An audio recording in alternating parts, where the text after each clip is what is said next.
সাকিব খানের বরবাদ মুভি দেখার জন্য চলে গেলাম বসুন্ধরা সিনেপ্লেক্সে।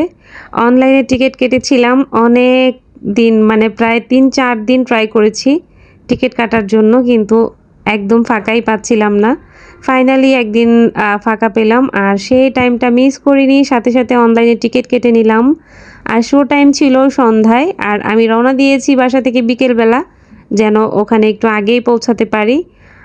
তো যেহেতু ইদিকা পাল আছে, এই জন্য আমার ছবিটা দেখার খুব বেশি আগ্রহ, কারণ হচ্ছে ইদিকা পালের আগে যেই মুভিটা ছিল প্রিয়তমা, ওটা আমি দেখেছিলাম, আমার কাছে ভীষণ ভালো লেগেছিল। আর এখন যেহেতু ছুটি আছে, তো ভাবলাম এই সুযোগে কেন না মুভিটা দেখব। তো চলে গেলাম। একদম সমস্ত মার্কেটে কিন্তু বন্ধ, বসুন্ধরার ভিতরে শুধু হলেই খোলা আছে। একদম ছিমছাম পরিবেশ, সবাই শুধু সিনেমা দেখার জন্যই আসছে। আমি যাদেরকেই দেখতে পাচ্ছি সব শুধু সিনেমার লোক। তো চারপাশটা একটু ঘুরিয়ে ভিডিও করে নিলাম, তারপর চলে গেলাম লিফটে সরাসরি। আর এই তো ফাঁকে ফাঁকে নিজের একটু ভিডিও করে নিচ্ছিলাম। আমি আজকে শাড়ি পরে গিয়েছি। তো এই তো লিফটের এখানে আছি, লম্বা লাইন ছিল, লাইন শেষে অবশেষে উঠতে পারলাম আর কি। তারপরে এই তো লিফট থেকে সরাসরি লিফটের এইটে চলে আসলাম, মানে হলের সামনে। এসে দেখি তো সেই ভিড়, অনেক মানুষ আশেপাশে, কেউ ভিতরে যাচ্ছে তো কেউ বের হচ্ছে, কেউ ঘোরাঘুরি করছে, কেউ খাই দাই করছে, আবার কেউ হচ্ছে ইন্টারভিউ দিচ্ছে। তো বরবাদের যেই একটা পিকচার ছিল, আমি যে এটার পাশে দাঁড়িয়ে একটা ছবি উঠাবো তারও কোনো সুযোগ ছিল না, কারণ মানুষজন একদম সিরিয়াল ছিল। তো আমি যেহেতু অনলাইনে টিকিট কেটেছি, তো আমার কিন্তু একটা টিকিট নেওয়ার প্যারা রয়ে গেল, তাই টিকিটটা নেওয়ার জন্য গেলাম। আর এই ভাই হচ্ছে আমাকে বলতেছিল যে ওনাদের কাছে কিছু খাবারের প্যাকেজ আছে, প্যাকেজের সাথে কি কি গিফট আছে, আমাকে ওই অফারগুলো বলছিল। তা আমি বললাম যে আচ্ছা দেখছি, তারপর নিয়ে নিলাম জাস্ট টিকিটটা। আমি ভেবেছিলাম টিকিটের এখানে মনে হয় অনেক ভিড় থাকবে, যে না, ভিড় কিন্তু পাইনি। একদম কি ইজিলি হচ্ছে আমি টিকিটটা কালেক্ট করেছি। এখন আমার যে শো টাইম, সেটা টাইম আরও অনেক সময় বাকি আছে, তো ভাবলাম এই সময় তো অবশ্যই কিছু খাই দাই করতে হবে। আর যেহেতু মানে বিকেল সন্ধ্যার মাঝামাঝি, এই টাইমটা কিন্তু খাই দাই করার জন্য বেস্ট একদম।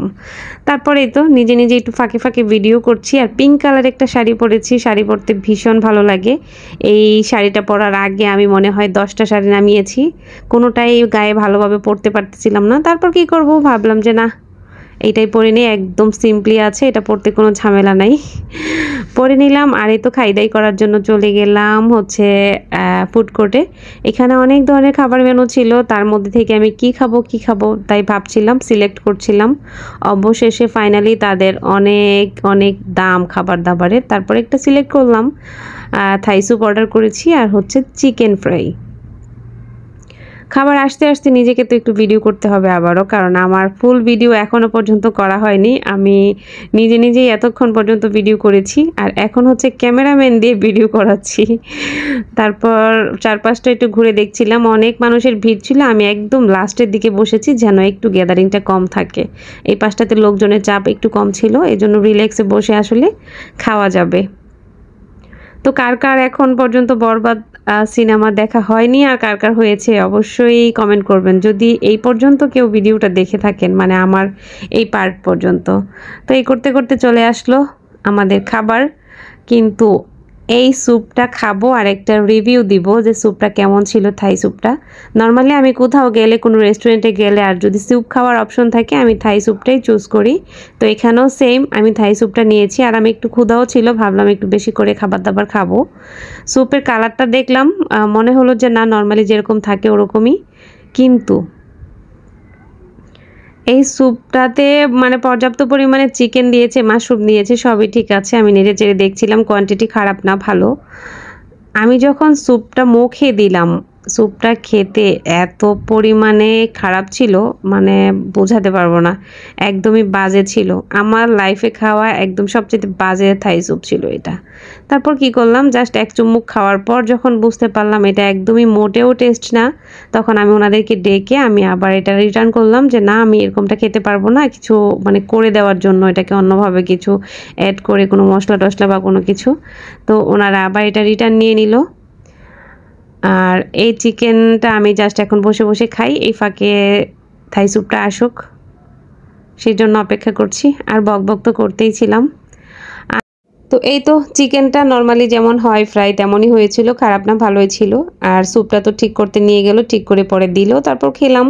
এর মধ্যে কিন্তু আমাদের শো টাইম একদম শুরু হয়ে যায় বলে তো আমি চলে আসলাম হলের মধ্যে। এসেই হচ্ছে প্রথমে কিছু খাবার দাবার নিয়ে তারপর হচ্ছে হলে ঢুকবো।